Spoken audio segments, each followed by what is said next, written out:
International business trainer and motivational speaker दोस्तों, मैं स्वागत करता हूं आप सबका आपके अपने यूट्यूब चैनल जहां पर इंपोर्टेंट नॉलेज को हम क्रिटिकल नहीं सिंपल बनाते हैं। तो फ्रेंड्स, एक इंटरेस्टिंग टॉपिक आज आपके लिए लेके हैं, how to setup a business in Vietnam, यानी how to open a company in Vietnam. अगर वियतनाम में आप कंपनी ओपन करना चाहते हैं एज इंडियन हिंदुस्तानी होने के नाते आपको वहां पे क्या क्या बेनिफिट्स, आपको एडवांटेज क्या क्या मिल जाते हैं, क्या बेनिफिट्स आपको मिल जाते हैं, किस किस टाइप की कंपनी, जैसे हिंदुस्तान में भी 5 टाइप की कंपनी रहती है, तो वहां पे किस किस टाइप की कंपनी आपको खोलने के लिए मिलेगा, क्या क्या ऑप्शन आपके पास में है, लाइसेंस क्या क्या आपको रिक्वायरमेंट रहेगा, कैसे उन लाइसेंस को आप ले सकते हैं, और कौन एलिजिबल है वियतनाम में कंपनी ओपन करने के लिए, ये सब क्वेश्चंस का आंसर लेके आए छोटी सी वीडियो में बने रहे हमारे साथ। सबसे पहला हमारा पॉइंट है top benefits as Indian company in Vietnam, यानी अगर आप हिंदुस्तानी इंडिविजुअल है या फिर हिंदुस्तानी कोई आप कंपनी है, तो आप अपनी कंपनी को अगर वियतनाम में आप ओपन करना चाहते हैं, वियतनाम में जैसे हमने एक दुबई का भी वीडियो बनाया था, दुबई में आप अपनी कंपनी कैसे सेटअप कर सकते हैं, तो वियतनाम में कैसे आप सेटअप कर सकते हैं, उसमें क्या बेनिफिट आपको मिलने वाले हैं।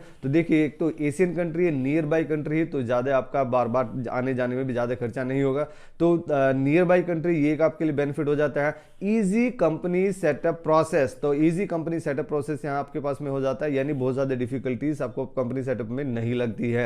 एशियन फास्टेस्ट ग्रोइंग इकोनॉमी है, यानी अगर आप वियतनाम का देखें, क्योंकि यूएस से आने वाले, यूरोपियन कंट्री से आने वाले शिपमेंट या फिर चाइना से आने जाने वाले शिपमेंट उसी के रास्ते में पड़ता है, तो वो समुद्र में रास्ते में पड़ता है, तो कोई भी कहीं आने जाने वाले रास्ते में कोई अगर सिटी पड़ती है, गांव पड़ती है, तो अल्टीमेटली वो तो डेवलप होने ही वाला है। तो ऐसे ही कहानी है वियतनाम की, तो इसलिए एशियन की फास्टेस्ट ग्रोइंग इकोनॉमी बोला जाता है वियतनाम को। तो वियतनाम की इकोनॉमी बहुत अच्छी स्पीड से ग्रो कर रही है। एक एडिशनल बेनिफिट हो जाता है कि एफटीए विद यूरोपियन यूनियन, यानी यूरोपियन कंपनीज, जो 27 कंट्री का समूह है, 27 कंट्रीज का यूरोपियन यूनियन, तो यूरोपियन यूनियन के साथ में उनका एफटीए मतलब फ्री ट्रेड एग्रीमेंट, जो कि हिंदुस्तान का भी नहीं है। और फ्री ट्रेड एग्रीमेंट के लिए मैं थोड़ा सा एक इनपुट देना चाहूंगा, जरूर यहां पे बोलना चाहूंगा कि फ्री ट्रेड एग्रीमेंट में क्या होता है कि अगर आप यहां से कुछ एक्सपोर्ट करते हैं, या फिर वियतनाम से जैसे आप एक्सपोर्ट कर रहे हैं, तो यूएसए में या फिर यूरोपियन कोई कंट्री में अगर वो इंपोर्ट करते हैं, तो इंपोर्ट करने पे वहां पे इंपोर्ट ड्यूटी नहीं लगती, यानी ट्रेड जो है वो फ्री है। फ्री ट्रेड एग्रीमेंट दोनों कंट्री के साथ में साइन हुआ है, यानी आप यहां से कुछ भी एक्सपोर्ट करेंगे, वहां जो आपका बायर है, जो आपका इंपोर्टर है, वो इंपोर्ट करेगा, लेकिन उसको इंपोर्ट ड्यूटी नहीं लगेगी। तो इसलिए आपका जो प्राइसिंग है कॉम्पिटिटिव बन जाता है, आपका वहां पर माल जाने की संभावना, वहां पे बिकने की संभावना, आपके बायर को कन्विंस करने की संभावना बहुत ज्यादा बढ़ जाती है, और आपका ही माल वहां पे ज्यादा बिकता है, जिसके साथ में दो कंट्री के साथ में फ्री ट्रेड एग्रीमेंट है। यानी दोनों गवर्नमेंट ने फ्री कर दिया व्यापारियों को कि आप अपना ट्रेड फ्रीली कर सकते हैं, हम कोई इंपोर्ट ड्यूटी आप पे इंपोज नहीं करेंगे। जैसे चाइनीज कंपनी से जो भी माल आ रहा है, लोग बाग उसमें, हर कंट्री उसमें इंपोर्ट पे ड्यूटी बढ़ाना चाह रही है। अगर और एक एडिशनल बेनिफिट्स की बात करेंगे, तो it is the second largest exporter of USA, यानी यूनाइटेड स्टेट ऑफ अमेरिका। जैसे हम भी इंडियन कंपनीज भी यहां से, हिंदुस्तान से 16% जितना भी हम एक्सपोर्ट करते हैं, उसका 16% हम यूएसए को एक्सपोर्ट करते हैं, यूनाइटेड स्टेट ऑफ अमेरिका। इसलिए मुझे बहुत अच्छा लगता है यूनाइटेड स्टेट ऑफ अमेरिका, जो हमेशा एक्सपोर्ट करता है और लोगों से इंपोर्ट भी कराता है। तो सेकंड लार्जेस्ट एक्सपोर्टर है यूएसए का, यानी यूएसए का जहां से भी इंपोर्ट करता है उसमें सेकंड नंबर पे आता है वियतनाम। वियतनाम से वो ज्यादा चीजें इंपोर्ट करता है, क्योंकि चाइना और यूएसए का तो जो ट्रेड वार चल रहा है, तो उसमें बेनिफिट मिल रहा है यहाँ पे हिंदुस्तान को, और ज्यादा बेनिफिट मिल रहा है वियतनाम को, क्योंकि रास्ते में पड़ता है। तो अभी कंपनीज क्या करी, जो चाइनीज कंपनी है, जो यूएसए में अपनी कंपनी सेटअप करके रखे थे, वो कंपनी भी अभी धीरे धीरे मूव कर रही है, या तो हिंदुस्तान में तो ज्यादा उनको जगह नहीं मिल रही है, लेकिन वियतनाम में जरूर वो आ रही है, तो वियतनाम में वो कंपनी सेटअप कर रही है। तो इसलिए क्या है, उसका इकोनॉमी और ग्रोथ होते हुए दिखाई दे रहा है। तो यहां पर आपको एक लॉन्ग टर्म वीजा भी मिल जाता है, जो अगर बिजनेस आप सेटअप करें तो लॉन्ग टाइम आपको वीजा मिल जाता है। आपको मिनिमम जो इन्वेस्टमेंट है उसकी भी ऐसी रिक्वायरमेंट वो कोई गवर्नमेंट ने फिक्स नहीं किया हुआ है कि आपको $10,000 मिनिमम आपको लगेगा, या 20,000 मिनिमम आपको डॉलर लगेगा। जैसे दुबई में कुछ इनिशियली मिनिमम रिक्वायरमेंट रहता है कि इतने लाख रुपए आपको लगना ही लगना है। तो नॉर्मली यहाँ पर वियतनाम में गवर्नमेंट चाहती है, वियतनाम की गवर्नमेंट चाहती है कि दूसरे लोग आए, यहाँ पर एफडीए आए, यानी फॉरेन डायरेक्ट इन्वेस्टमेंट है, लोग आके यहाँ पर इन्वेस्ट करें, यहाँ पे अपनी कंपनी खोले, या फिर यहाँ पे अपनी कोई सर्विस कंपनी खोले। तो वहाँ की गवर्नमेंट भी इस चीज को प्रमोट कर रही है। तो ये एक अच्छी अपॉर्चुनिटी है। अगर आप एक हिंदुस्तानी है, आप वियतनाम में को अपनी बिजनेस सेटअप करना चाहते हैं, तो ये आपके लिए अच्छी एक अपॉर्चुनिटी अच्छी मिल सकती है।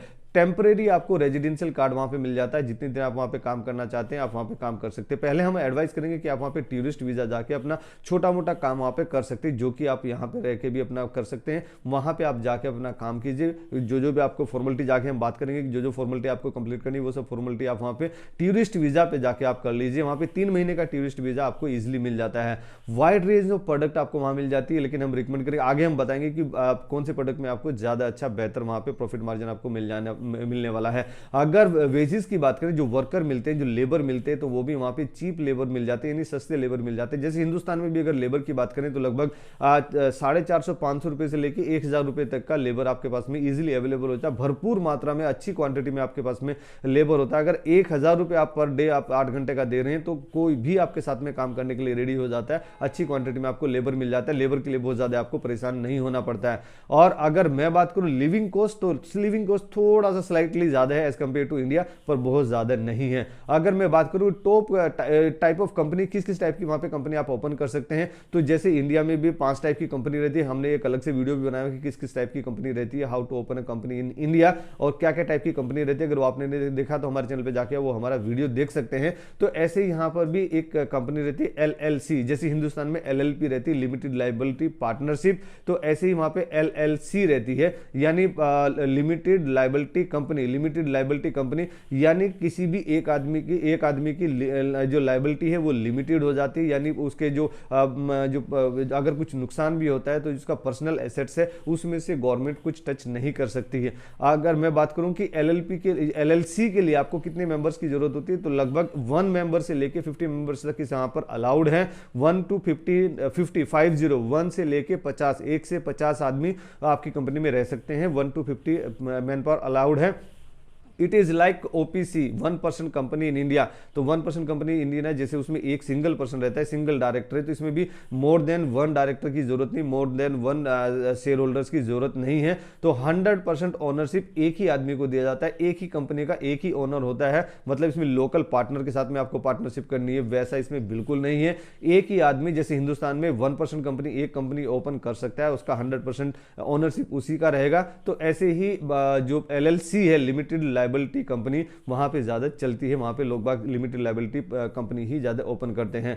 अगर मैं बात करूं किस टाइप की कंपनीज है वहां पे LLC नहीं ओपन कर सकते हैं, जैसे कि टूरिज्म कंपनी, किसी की टूरिज्म कंपनी कोई टूरिस्ट गाइड करता है, तो वहां का लोकल जो पार्टनर है, लोकल पार्टनर का आपको 50% शेयर वहां पे देना रहेगा। लोकल पार्टनरशिप आपको 50% लेनी रहेगी। In case of joint, in case of advertisement company, या फिर आपकी टूरिज्म कंपनी हो, या फिर आपका एंटरटेनमेंट कंपनी, या कोई न्यूज चैनल चालू करना चाहते हैं, कोई टीवी चैनल चालू करना चाहते हैं, कुछ आप एंटरटेनमेंट कोई मूवी शूट करना चाहते हैं, कुछ आप एंटरटेनमेंट का कोई बिजनेस सेटअप वहां करना चाहते हैं, कुछ सर्विस इंडस्ट्री आप वहां पे कुछ सेटअप करना चाहते हैं, तो वहां पे 50% लोकल गुड पार्टनर के साथ में आपको पार्टनरशिप करनी होगी, मैंडेटरी है। अगर मैं बात करूं सेकंड टाइप ऑफ कंपनी की, तो वहां पे second type of company JSC रखती है, यानी जॉइंट स्टॉक कंपनी, जिसको हम जॉइंट वेंचर कंपनी बोलते हैं, जैसे हमारे यहाँ भी जॉइंट वेंचर कंपनी के नाम से बोला जाता है। तो JSC रहती है यानी जॉइंट स्टॉक कंपनी, जिसमें मिनिमम 3 डायरेक्टर होने, यानी मिनिमम 3 शेयर होल्डर्स होने जरूरी है।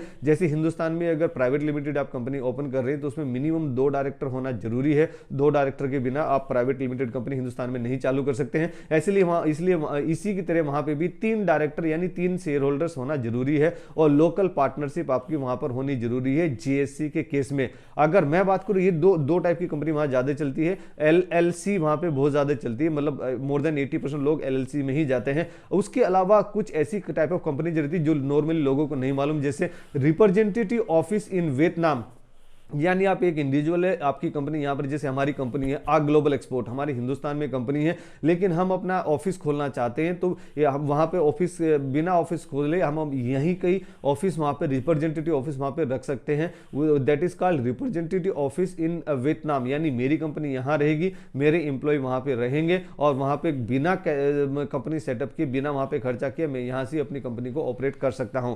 नेक्स्ट अगर मैं बात करूं employer of record in Vietnam, employer of record in Vietnam का क्या कहानी है कि अगर आप हिंदुस्तान में बैठे हैं या फिर आप वियतनाम में भी बैठे हैं और आप वहां से उनका मैन पावर ले रहे हैं, लेकिन अपने पेरोल पे, यानी पेमेंट आप करेंगे, मैन पावर उनका रहेगा, तो ये आपकी कंपनी वहां सेटअप हो जाती है।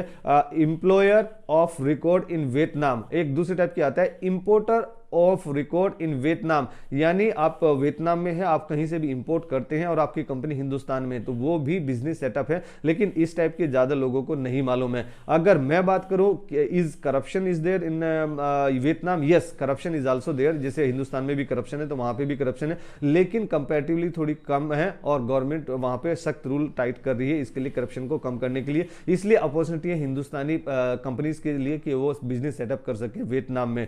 अगर मैं बात करूं who can open the company in Vietnam, तो any individual, any Indian, any company can open the company business in Vietnam। अगर मैं बात करूं क्या क्या आपको लाइसेंस वहां पे चाहिए, तो नॉर्मली आपको एक लाइसेंस रहता है IRC यानी investment registration certificate, investment registration certificate आपको लग जाता है। कैसे कैसे उसको बनाते हो आगे हम बात करेंगे। तो इन्वेस्टमेंट रजिस्ट्रेशन सर्टिफिकेट आपको लग जाता है, ERC आपको लग जाता है यानी एंटरप्राइज रजिस्ट्रेशन सर्टिफिकेट, जिसको BRC भी बोलते हैं। BRC मतलब बैंक रिलाइजेशन सर्टिफिकेट यहां पर नहीं है, BRC मतलब business registration certificate, business registration certificate और ERC एंटरप्राइज रजिस्ट्रेशन सर्टिफिकेट दोनों सेम है। और थर्ड आपको इंपोर्टेंट यहां पे चलता है ट्रेड लाइसेंस, जैसे यहां पे हम हिंदुस्तान में ट्रेड मार्क भी लेते हैं, तो यही डॉक्यूमेंट आपको लगने वाले हैं। अगर मैं बात करूं कि आप वियतनाम में कैसे गुड्स सेल कर सकते हैं, कौन से गुड्स आपको सेल करने रहेंगे, तो जो क्योंकि वहां पे सर्दी भी होती है, तो वहां पे जो टेक्सटाइल कंपनी है, जो आपकी गारमेंट कंपनी है, जो फैशन डिजाइन कंपनी है, उस टाइप की कंपनी ज्यादा देखने को मिल रहा है, जो डाटा रिसर्च के सामने हमारे डाटा रिसर्च के दौरान हमारे सामने आया है। तो गारमेंट्स की आप कंपनी खोल सकते हैं, टेक्सटाइल की आपकी कंपनी, तो वो हम अपनी साइड से रिकमेंड कर रहे हैं आपको। उसके अलावा और भी टाइप की कंपनी वहां पर रहती है। अगर मैं बात करूं कि आपको कैसे ऑब्टेन कर रहेंगे ये जो इंपोर्टेंट डॉक्यूमेंट्स है वो आप कैसे ऑब्टेन कर सकते हैं, तो आप एक लोकल जो वहाँ पे लॉयर है वो आप हायर कर लीजिए, यानी एक एडवोकेट आपको हायर करना रहेगा, जिसका फीस लगभग $1000 से $1100 के आसपास में रहता है। That is negotiable, not fix कि अब वो $1000 ही लेगा। कल को आप बोलेंगे सर आपने तो $1000 बताया था, तो $1000 से $1500 तक के रेंज में आपको नेगोशिएट करना रहेगा, उतना ही लगभग उनका चार्जेस रहता है। अगर मैं बताऊं और क्या डॉक्यूमेंट आपको बना रहेगा, वो एक DPR बनाना पड़ेगा आपको, यानी जो डिटेल प्रोजेक्ट रिपोर्ट रहता है, जैसे हिंदुस्तान में भी आप कोई कंपनी सेटअप कर रहे हैं तो उसके लिए भी आपको डिटेल प्रोजेक्ट रिपोर्ट रहेगा, जिसमें आप कितना इन्वेस्टमेंट करने वाले हैं, वहां के एनवायरनमेंट में क्या एनवायरमेंटल इंपैक्ट असेसमेंट आपको उसमें देना रहेगा कि एनवायरनमेंट आप कंपनी सेटअप कर रहे हैं तो वहां के एनवायरनमेंट में क्या फर्क पड़ने वाला, क्या दिक्कतें आने वाली है, आप वहां पे कितना इन्वेस्टमेंट करने वाले, क्या प्रोसीजर रहेगा, क्या पर्पज है वहां पे कंपनी खोलने का, तो वो सब डिटेल आपको वहां देना रहता है। नॉर्मली जो इनिशियली इन्वेस्टमेंट जो लोग बाग करते हैं, जो प्रैक्टिस में जो ट्रेंड में है, लगभग $10,000 से वहां पे नॉर्मली स्टार्ट करते हैं। अगर मैं बात करूं और आपको क्या चाहिए, तो आपका एप्लीकेशन लेटर रहेगा, जो कि एडवोकेट आपका एप्लीकेशन लेटर वहां पे लगा देता है और वो एप्लीकेशन आपकी अप्रूव हो जाती है। तो अगर आप बिजनेस करना चाहते हैं तो आपको $10,000 लग जाता है, या कोई मैन्युफैक्चरिंग यूनिट आप करना चाहते हैं, अगर आप कोई सर्विस इंडस्ट्री आप करना चाहते हैं तो $3,000 से भी आप वहां पे स्टार्ट कर सकते हैं। तो फ्रेंड्स अगर ये वीडियो आपको पसंद आए जरूर आप इसको लाइक कीजिए, अपने फ्रेंड्स एंड फैमिली में इसको जरूर शेयर कीजिए, हर एक उस हिंदुस्तानी को शेयर कीजिए जो कि वियतनाम में कंपनी खोलना चाहता है, हर एक उस हिंदुस्तानी को आप इसको शेयर कीजिए जो कि वियतनाम को एक्सपोर्ट करना चाहता है। और अगर मेरे द्वारा दी गई जानकारी में कुछ छूट गया है, कुछ रह गया, कुछ आप उसमें एडिशनल इंफॉर्मेशन देना चाहते हैं, कुछ आप वैल्यू ऐड करना चाहते हैं, तो आप जरूर आप कमेंट बॉक्स में हमें बताइए, मैं इंतजार करूंगा आपका कमेंट बॉक्स में। तो जरूर आप इस वीडियो को सबको जरूर शेयर कीजिए और हमेशा इस तरह खुश रहिए, मुस्कुराते रहिए, ग्रो करते रहिए और हिंदुस्तान का एक्सपोर्ट बढ़ाने में हमारी मदद कीजिए। Let's do export together. Thank you very much.